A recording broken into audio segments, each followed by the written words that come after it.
WhatsApp university में इतिहास का जो कूड़ा पढ़े लिखे लोगों से लेकर अनपढ़ लोगों के घर तक फैलाया गया है, उसी को इन गानों में गाकर प्राणघातक हथियार में बदल दिया गया है। इन्हें इतनी जोर से बजाया जाता है कि इसकी आवाज से किसी के भी कान फट जाएं, हिंदू के भी और मुसलमान के भी। लेकिन डीजे संगीत उन गलियों से गुजरते ही इतना तेज होता है कि आवाज से ही कोई कांप जाए। देर तक रोका जाता है, वहां पर बजाया जाता है, नारे लगते हैं और मुस्लिम समाज को गालियां दी जाती हैं। कहीं का प्रशासन इन गानों पर रोक नहीं लगा पाता, बजाने दिया जाता है ताकि जो होना तय किया गया है वो हो जाए, या दंगा ना भी हो तो जुलूस में गए लड़कों को भरपूर संतोष मिले कि दूसरे के मोहल्ले में घुसकर उन्हें उनकी औकात दिखाकर आए हैं, भले ही अपनी कोई औकात ना हो।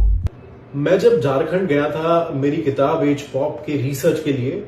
तब मैंने अलग अलग जगहों पर यह पाया कि जब जब रामनवमी के जुलूस निकला करते थे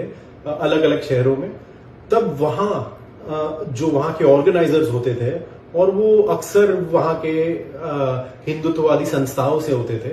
तो वो एक कोशिश बिल्कुल करते थे कि हर एक जुलूस में कुछ ऐसे भड़काऊ गाने बजाए जाए जिन गानों को शायद सुनकर मुसलमानों को ठेस पहुंचे और उनके मस्जिद के सामने बजाकर जो वहां मुसलमान लोग इकट्ठा हुए हैं, कहीं ना कहीं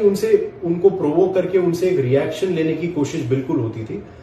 मुझे अलग अलग पुलिस वालों ने झारखंड में ये बताया कि अब तो वो ऐसा करने लगे हैं कि रामनवमी जब जब निकलती है तब वो जो ऑर्गेनाइजर्स है उनसे वो अपनी सीडी मंगवा लेते हैं कि आप कौन से गाने बजाने वाले हैं,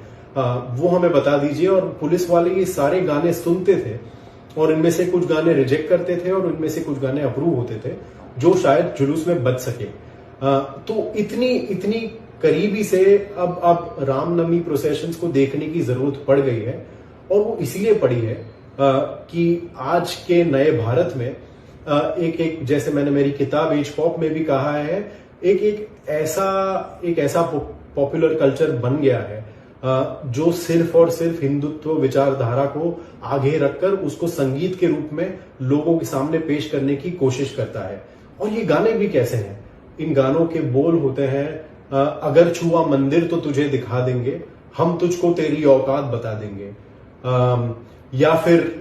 फिर भारत में जो देशद्रोही है उनकी माँ और उनकी बहन को गाली देना, ऐसे भी गाने बनते हैं। या फिर मस्जिद के सामने आकर ये कहना कि भारत में रहना होगा तो वंदे मातरम जय श्री राम कहना होगा।